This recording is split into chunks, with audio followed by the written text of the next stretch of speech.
would be some alternative. Do you think church leaders are talking to other missions organizations about similar things? To be honest with you, Angela, I have no idea. Okay, that's fine. Yeah, no idea. Okay.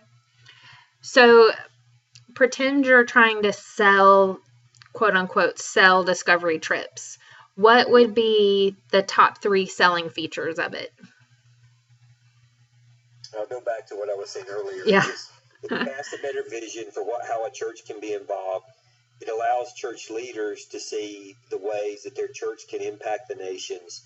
And then the other piece is that you're developing a relationship with a missionary partner already, and you're beginning to have those conversations early on before you ever really go on your, I'll say, quote, first trip. It's not your first trip, but as a church body, your first engagement or part of that partnership.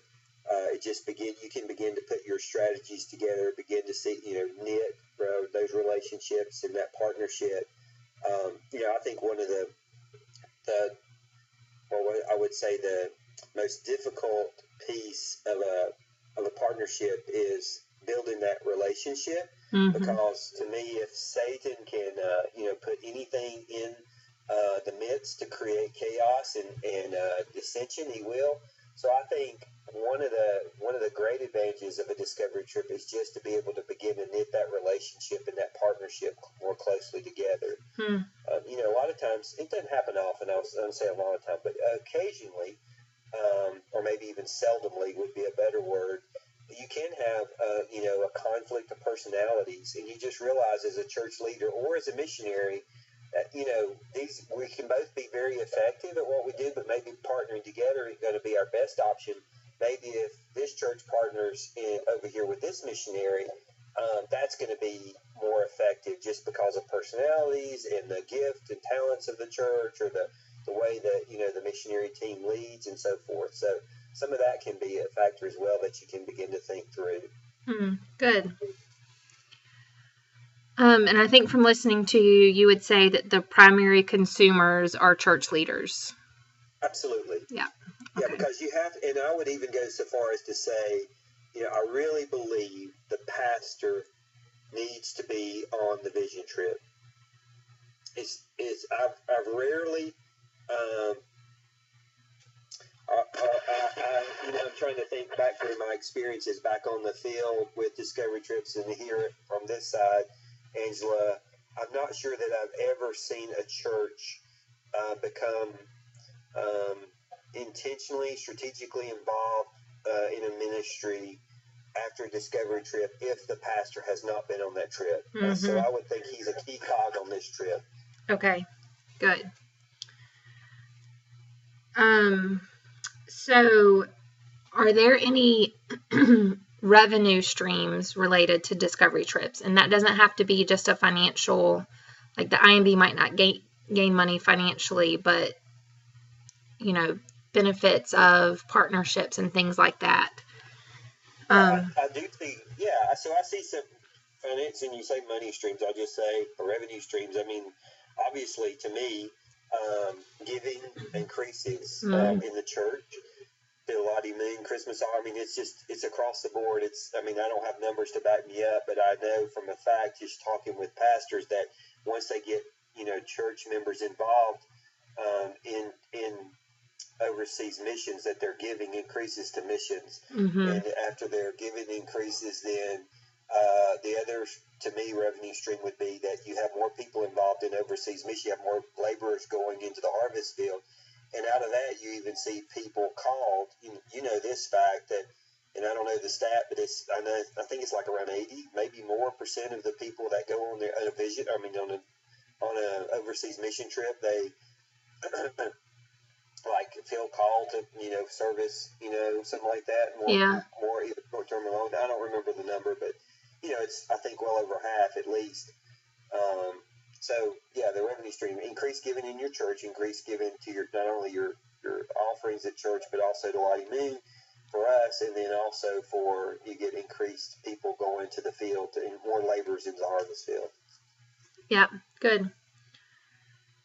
What are the primary channels that we get this information out to our churches that Discovery Trips exist?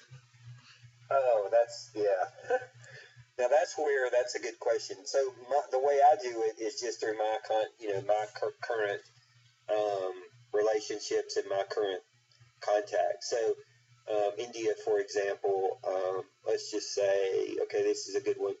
Example, I know that there's a heavy Indian population in North Carolina, especially in the Research Triangle part. So, my contacts at the North Carolina Baptist office, I just send them, hey, we got a discovery trip going on to India in January. Hey guys, can you help me promote this? I know this would be great opportunities for us as churches in North Carolina to consider as they engage their Indian population around them.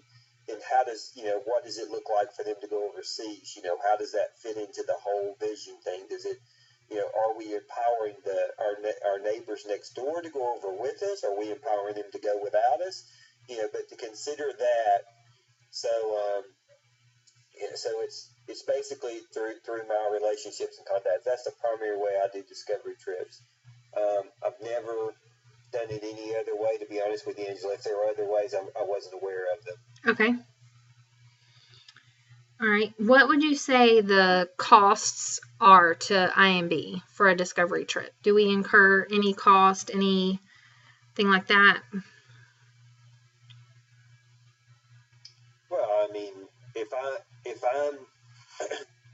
I'm initiating a discovery trip, part of the cost is sending me over with the team, because I've built a relationship with the people, and I've been, the church leaders. So I've been just talking with them I've been preparing them and helping them, cast vision to their church body and how they can be involved.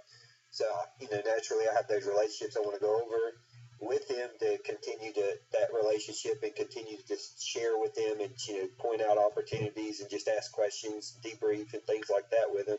So I guess the cost of my trip, and then the other cost would be the time of our missionary personnel, I guess, overseas, but they're desiring partnerships. So I don't know if that's, hopefully, I mean, we shouldn't have a discovery trip to a missionary that desire partnership. So I'm assuming that's a given. And I guess the time that we take to prepare and facilitate and coordinate the trip, I guess those are the two main costs. If you could measure, the time piece. Yep. Yeah. Perfect. Okay, and this we might not have an answer to, but thinking of how we've measured the success of discovery trips up until this point, have there been any key metrics that we've used to determine whether or not it's successful? Personally, just in my own follow-up, and this goes back into, back in the day when I was doing more connecting for Sub-Saharan Africa, and I took over teams to different parts of Africa. My measure of success was a church committed to going, partnering with a missionary unit, or basically engaging that people group, an ethnic group themselves, because there wasn't a missionary presence there.